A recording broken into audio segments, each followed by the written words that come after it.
Hello everyone, I am आनंद और आज हम देखेंगे लीड कोड का सवाल है ग्रीड गेम। सवाल में क्या है कि हमें एक 2/n इंटीजर एरे दिया हुआ है, यानी नंबर ऑफ रोज फिक्स होंगे, वो दो ही होंगे और इन कॉलम्स होंगे। अब हमारे पास दो रोबोट्स हैं और उन दोनों को द वेरी फर्स्ट सेल से बॉटम राइट मोस्ट सेल तक पहुंचना है। ट्रैवर्स करने का रूल यह है कि कोई भी रोबोट अपने करंट सेल से एक राइट साइड वाले सेल में जा सकता है या एक डाउन वाले सेल में जा सकता है।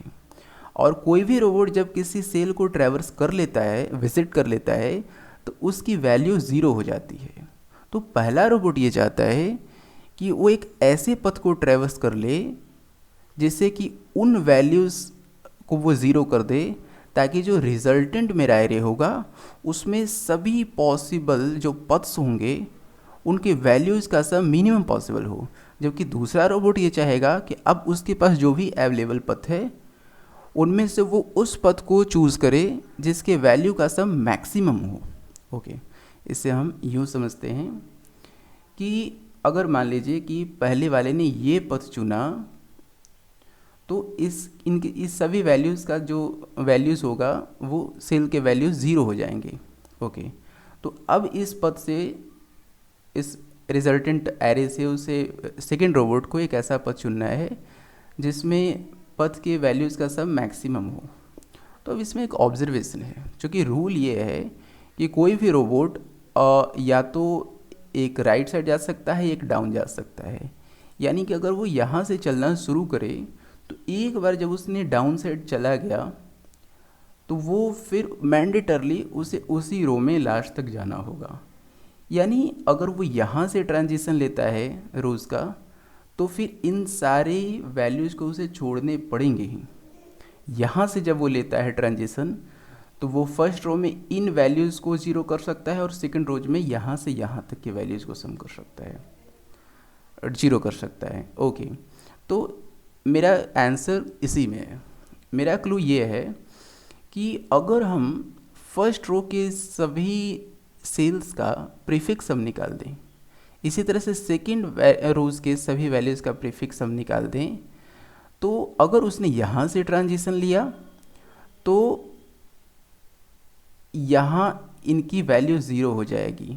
ओके, तो हमारे लिए फर्स्ट रो में ये सारे वैल्यूज़ अवेलेबल होंगे और सेकंड रो में अप टिल वो वैल्यू, अगर उसने ith कॉलम में ट्रांजिशन लिया है तो i-1 तक के जो सेल्स होंगे वो अवेलेबल होंगे। फॉर एग्जांपल, अगर इसमें उसने फर्स्ट रोबोट ने यहाँ पर रो का ट्रांजिशन लिया तो सेकंड रोबोट के लिए ये वैल्यूज़ अभी ज़ीरो नहीं है, तो वो ये वैल्यू ले सकता है, क्योंकि ये जो हैं सारे जीरो किए हुए हैं और इस वजह से ये वैल्यूज़ भी हैं वो भी अभी तक अनटच्ड हैं, तो ये भी अभी ज़ीरो नहीं है।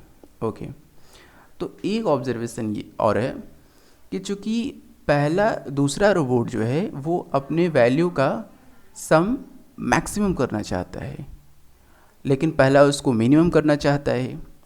अगर पहले रोबोट ने फर्स्ट कॉलम से ही ट्रांजिशन ले लिया, ओके, तो अब वो फोर्स है पहला रोबोट कि वो जो पूरा ये वाला रो है excluding just first column, first row के सारे वैल्यूज़ उसे देने पड़ेंगे, वो दूसरा रोबोट के लिए अवेलेबल होगा। और उसने लास्ट में ट्रांजिशन लिया तो चूँकि ये सारे वैल्यू ज़ीरो हैं बट ये सारे वैल्यूज़ अनटच्ड रह गए हैं और दूसरा रोबोट भी फोर्स्ड है कि वो अगर मैक्सिमम करना चाहे, नॉन जीरो वैल्यूज़ लेना चाहे तो सिर्फ इन्हीं को ले सकता है। यानी अगर हम वेरी फर्स्ट कॉलम या वेरी लास्ट कॉलम में ट्रांजिशन करें तो दूसरे रोबोट को सिर्फ एक ऑप्शन है, अगर वो अपने वैल्यू को मैक्सिमाइज करना चाहता है, कि ये ले या ये ले। लेकिन अगर उसने कहीं बीच में ट्रांजिशन लिया तो दूसरा रोबोट या तो इन वैल्यूज़ को यूज़ करने के लिए यूं ट्रैवर्स कर सकता है या तो फिर इन वैल्यूज़ को यूज़ करने के लिए ये पथ ट्रैवर्स कर सकता है। ये सारे रेड वाले जो ब्लॉक्स हैं वो जीरो कंट्रीब्यूट करेंगे बट ये उसका एक्चुअल सम होगा। ओके, तो अगर बीच में ट्रांजिशन लेता है तो उसके पास चॉइस है दूसरे रोबोट के पास कि वो फर्स्ट रो के अनटच्ड वैल्यू को यूज़ करे या फिर सेकंड को यूज़ करे। तो वो चूँकि मैक्सिमम चाहता है तो मैक्स ऑफ ये या ये लेगा। हम क्या करेंगे, चूँकि हमने प्रीफिक्स सम निकाल रखा है, तो अगर यहाँ से ट्रांजिशन होता है तो इन वैल्यूज़ का सम क्या होगा, prefix sum of this column cell minus prefix sum of this, तो इनका वैल्यू हमें निकल जाएगा। और उसी प्रकार अगर इस सेकेंड रो मेरी चॉइस होगी सेकेंड रोबोट की, तो इसका sum prefix sum of this cell ही होगा। ओके, तो हम इसे कोड से समझते हैं हम क्या करने वाले हैं। हमने क्या किया है, अच्छा एक ऑब्जर्वेशन और है कि अगर एक ही यहाँ चूँकि n 1 से रेंज करता है, तो अगर एक ही कॉलम हो तब तो उसी कॉलम को चूँकि ट्रैवर्स किया है पहले रोबोट ने, उसकी वैल्यू 0 कर दी है, तो इस कंडीशन में जब ग्रिड के कॉलम का साइज़ 1 हो तो हम 0 रिटर्न कर देंगे, क्योंकि सारी वैल्यूज़ जो हैं, जो कि 2 ही वैल्यूज़ अवेलेबल हैं, वो 0 कर दी गई हैं फर्स्ट रोबोट के द्वारा।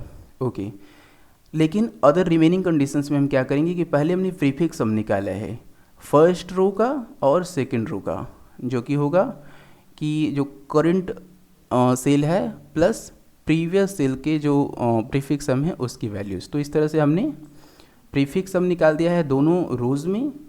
उसके बाद चूँकि अगर उसने वेरी फर्स्ट कॉलम में ट्रांजिशन लिया या वेरी लास्ट कॉलम में ट्रांजिशन लिया, तो दूसरा रोबोट जो है, पहला रोबोट फोर्स्ड है कि वो पूरा अवेलेबल उसको करेगा, यानी अनटच्ड वैल्यूज रह जाएंगी। तो इसका और इसके सम का मैक्स लिया है दूसरे रोबोट ने, तो ये एक स्पेशल केस है। यानी इसको पहले हम ले लेंगे कि जो पहला रोबोट है वो चाहेगा कि इनमें से जो मिनिमम है ये वाला वही छोड़े, तो पहले उसने इसका मिनिमम कैलकुलेट कर लिया पहले रोबोट ने। फिर इसके बाद वो i from second column till second last column तक वो देखते जाता है कि जो हमने 2 ऑप्शन उसके लिए छोड़े हैं, ये वाला और ये वाला, पहले रो में और दूसरे रो में, उसका मैक्सिमम कौन वाला वो छोड़ेगा। यानी कि चूँकि उसे छोड़ना पड़ रहा है तो दूसरा वाला तो उसका मैक्स लेना चाहेगा। तो अगर जो 2 अवेलेबल ऑप्शन हैं सेकेंड रोबोट के लिए, उसका मैक्स जो वैल्यू है सी भी, वो मेरे करेंटली सेव्ड मिनिमम वैल्यू से भी कम हो जाए, यानी जो करंट वैल्यू मिनिमम है, अगर हमने उस केस का ट्रांजिशन ले लिया तो वो फोर्स्ड है दूसरा रोबोट कि वो उन्हीं में से कोई एक वैल्यू ले सकता है, और वो मैक्सिमम अवेलेबल जो पॉसिबिलिटी है कि वो या तो फर्स्ट रो में ले रहा है या सेकंड रो में ले रहा है, वही अगर मिनिमम है मेरे करेंटली सेव्ड मिनिमम सम से, तो हम उसको अपडेट कर देंगे, क्योंकि पहला रोबोट दूसरे को मिनिमम पॉसिबल सम ही अवेलेबल कराना चाहता है। और इस तरह से जब हम पूरे रेंज को ट्रैवर्स कर लेंगे, यानी कि ट्रांजिशन यहाँ से लें या यहाँ से लें, इसको हमने पूरा ट्रैवर्स किया है यहाँ से यहाँ तक, क्योंकि एक्सट्रीम कंडीशंस के वैल्यू को पहले ही हमने सेव कर लिया है। तो इस ट्रैवर्सल के बाद जो मिनिमम पॉसिबल होगा उसको हमने रिटर्न कर दिया है। तो इसे हम सबमिट करते हैं, तो accepted. So thank you for watching this video. Thank you so much.